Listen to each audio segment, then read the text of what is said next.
हर खबर पर होगी आपकी पकड़। डाउनलोड कीजिए एबीपी लाइव ऐप। सबसे पहले इस वक्त की सबसे बड़ी खबर, क्योंकि पश्चिम बंगाल में है टू मच बवाल। चुनाव जैसे जैसे करीब आ रहा है, हिंसा की स्पीड उतनी बढ़ती जा रही है। हद तो तब हो गई जब बीजेपी के राष्ट्रीय अध्यक्ष जेपी नड्डा के काफिले पर ईंट पत्थर से कल हमला कर दिया गया।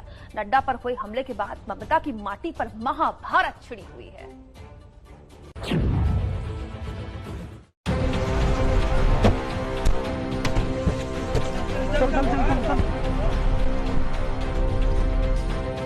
बंगाल की सड़कों पर खुलेआम गुंडागर्दी।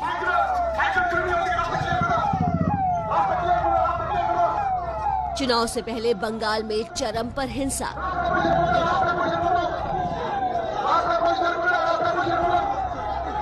बीजेपी अध्यक्ष जेपी नड्डा के काफिले पर हमला।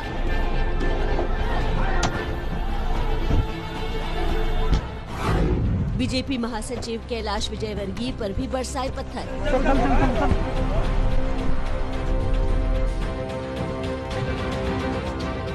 दिल्ली में अभिषेक बैनर्जी के घर पर पोती कालिक। सड़क किनारे खड़ी भीड़ गुजर रहे काफिले पर डंडे और पत्थर के साथ टूट पड़ती है।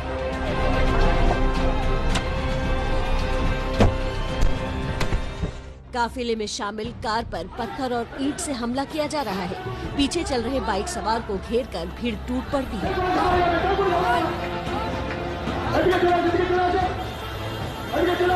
अराजकता की पराकाष्ठा को दर्शाती इन तस्वीरों ने एक बार फिर साबित कर दिया कि पश्चिम बंगाल में चुनाव और हिंसा एक दूसरे के पूरक हैं। गुरुवार को बीजेपी के राष्ट्रीय अध्यक्ष जेपी नड्डा जब कोलकाता से सटे डायमंड हार्बर जा रहे थे तो अचानक रास्ते में टीएमसी के झंडे लिए लोगों ने काफिले पर हमला कर दिया।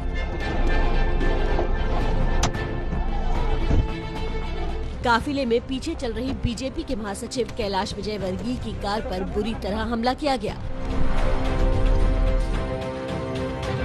हमारे साथ बात कर रहे हैं कैलाश विजयवर्गीय, जिनकी गाड़ी में हमला हुआ, हमारी भी गाड़ी में हमला हुआ। ये देखिए चोटें भी लगी हैं। सर, लगातार रास्ते में हमले होते रहे। देखिए, ये अराजकता है ये, और मैं समझता हूँ कि डेमोक्रेसी की हत्या है, और इसका बंगाल में इस प्रकार स्वागत नहीं होता है। बंगाल की जनता इसका जवाब देगी। इस गाड़ी में कैलाश विजयवर्गीय मौजूद थे। ये जो गाड़ी है ये कैलाश विजयवर्गीय की है। आप देखिए ये कैलाश विजयवर्गीय की गाड़ी है, ये इनके चालक हैं। देखिए गाड़ी का क्या हाल है, बुरी तरह। ये लोकतंत्र में इसकी कोई जगह नहीं है। जेपी नड्डा की कार पर भी हमला हुआ, लेकिन बुलेट प्रूफ गाड़ी होने की वजह से नड्डा की कार को नुकसान कम हुआ। मैं तो आज इसलिए सुरक्षित हूं क्योंकि मेरे पास बुलेट प्रूफ गाड़ी थी, अन्यथा किसी कोई गाड़ी नहीं छूटी जिस पर अटैक नहीं हुआ है। ये गुंडा राज जो हमने देखने को मिला है, इसको नस्तो नाबूद करना है। देश की सत्ता पर काबिज पार्टी के मुखिया की गाड़ी पर इस तरह हमले से चारों तरफ हड़कंप मच गया। बीजेपी कार्यकर्ता सड़कों पर उतरकर प्रदर्शन करने लगे।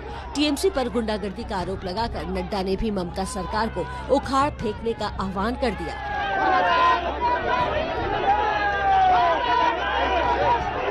मैं यहाँ पहुंचा हूं तो मां दुर्गा की कृपा से पहुंचा हूं।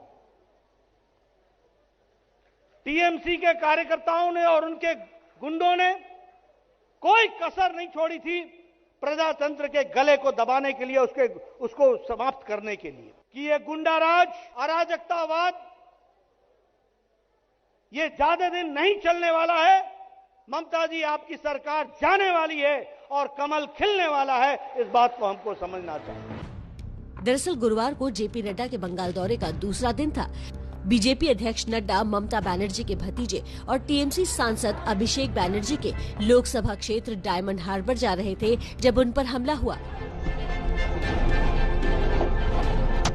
इससे पहले बुधवार को भी जेपी नड्डा की सुरक्षा में चूक का मामला सामने आ चुका है, जब नड्डा को काले झंडे दिखाए गए थे।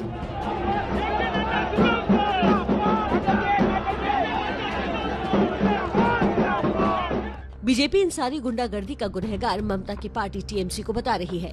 वहीं हमले को लेकर ममता बनर्जी ने बीजेपी पर सवाल उठा दिए हैं। ममता ने नड्डा पर हमले को बीजेपी की नौटंकी बताते हुए पूछा है कि क्या इसकी योजना बनाई गई थी, घटना का वीडियो कैसे बना लिया। गुजरात ভালো থাকুক, यूपी ভালো থাকুक, बिहार ভালো থাকুक, তারা যদি ভালো থাকতে পারে তাদের উপরে রাজনীতির কোনো কিছু নেই। আর বাংলায় রোজ বোম নিয়ে বেরিয়ে পড়ছে, রোজ ও মানে অস্ত্র নিয়ে বেরিয়ে পড়ছে, আর নিজেকে থাপ্পড় মারছে, মেরে বলছে মল্লকে তৃণমূল जवाब দাও। बंगाल में अराजकता की आग की लपटें शाम तक दिल्ली भी पहुंच गई। नड्डा पर हमले से नाराज कुछ लोगों ने दिल्ली में टीएमसी सांसद अभिषेक बैनर्जी के घर पर कालिक पोत दी। अभिषेक बनर्जी शर्म करो, ममता बनर्जी शर्म करो। पश्चिम बंगाल में जिस तरह से हिंसा बढ़ी है वो अच्छे संकेत नहीं कहे जा सकते। बंगाल जैसे जैसे चुनाव की तरफ कदम बढ़ा रहा है, हिंसा भी उसी रफ्तार से बढ़ती जा रही है।